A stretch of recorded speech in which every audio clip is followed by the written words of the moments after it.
40 miles off the coast of Maryland, out among the active shipping lanes. An urgent scientific mission is underway to remotely collect information about some frequent yet rarely seen visitors in these waters, big baleen whales. We can't see these whales underwater, and so we're using sound. We're going to send down a transponder.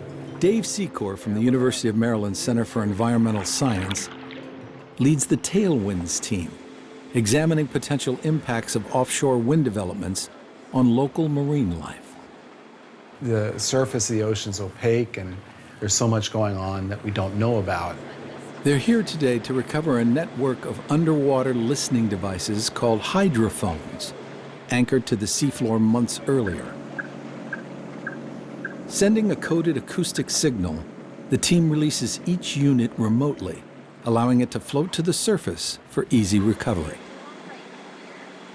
The gnarly looking ones are over there, and then we are putting out new ones to maintain long-term monitoring. This hears most things in the ocean. So we'll be listening, we'll be able to hear boat noise, we'll be able to hear dolphin whistles at the high end, and between those we'll be able to hear the whales. In a decade of work, the program has captured sounds of sei whales and fin whales, the rare and endangered North Atlantic right whales, and humpbacks, all most often during seasonal migrations through the area, between New England's feeding grounds up north and southern calving grounds in the waters near Georgia and the Caribbean. There's a lot of evidence that these are sentient, complex behavior animals that we continue to learn quite a bit about. Listening to them is one thing, but actually seeing whales in these waters is quite another. Just ask Evan Falgowski, captain of the Tailwinds Research Charter. We had one instance in particular where two adult humpbacks, I think, were attracted to the sound of the boat stabilizing gyro, and they came up and laid next to the boat. They basically put on a show so we could safely leave them. An encounter like this with whales is pretty rare. It was definitely a unique experience. It is fascinating that they seem to have sometimes this curiosity or maybe even connection with humans. Spread across 40 nautical miles, the 9-unit array will eavesdrop on the ocean. But researchers must wait 6 months for redeployment runs like this one before accessing the data. Which is why the true star of this study is this real-time whale buoy. It's a very humble Sentinel. It's not a huge oceanographic buoy. It stands about, about 1.5 meters, and it's out here all the time. The float, 22 miles from Ocean City, was first deployed in 2021. One of a series of buoys strategically situated along the eastern seaboard, developed and maintained by the Woods Hole Oceanographic Institution. The design includes a seabed base housing a digital recorder and small computer, tethered and electronically linked to a satellite antenna, in this case, about 38 meters up above. It's a pretty remarkable buoy in terms of how it's moored. It can withstand seas that are 20 feet high. And it's listening continuously for sounds in the ocean, any sounds within a certain spectrum where we expect to hear whales. The computer makes an initial guess that it's detected a whale, and it gives an initial guess about what kind of whale that is.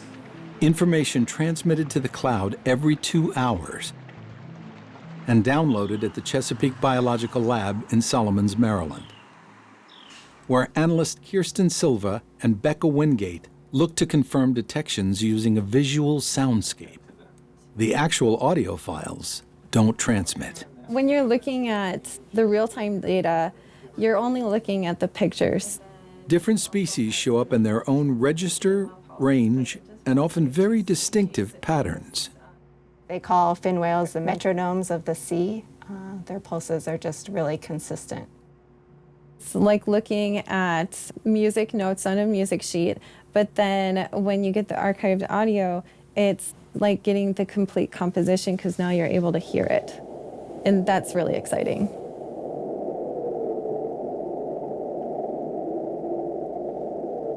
So that moan was a humpback whale. We also have North Atlantic right whale sounds picked up here as well. It was like this eeyop. Those are called contact calls. And they're just saying, hey, I'm here. You can't see me, I'm 10 miles away, but I'm here. Frequent victims of ship strikes and fishing net entanglements, only about 380 North Atlantic right whales remain in the world.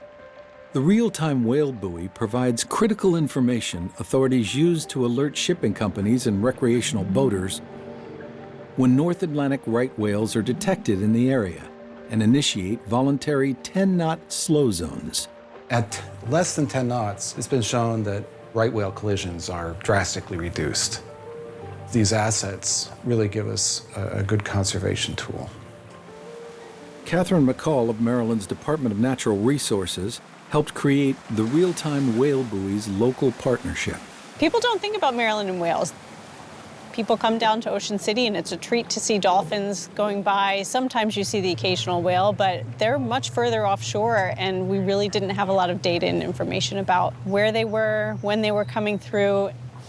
We actually used the buoy to understand more about when they're migrating, north and south. Touring Ocean City's waters with Natural Resources Officer Robert Wood, Catherine learns about frontline education and enforcement efforts designed to protect whales, including work with the area's commercial fishing community. They have their floats up top with their markings, and there's the vessel's name on them. Those most likely to see whales. Like Captain Monty Hawkins, who's been running fishing charters in these waters for more than 40 years. Long before the Tailwinds study or any data about whales in the area was collected. A whale sighting was pretty darn rare. We did see some, but not like we see now. We see more nowadays. Laws to protect whales helped bring some species back from the brink of extinction. And changing ocean conditions may be altering prey patterns and distribution. But while a whale sighting would no doubt thrill Monty's customers, for whales, encounters with commercial fishing gear can sometimes turn perilous. As Monty witnessed firsthand not long ago, when he came across a struggling humpback. We were just on our way offshore, just another normal day, and whale is something I'm going to go check out anyhow.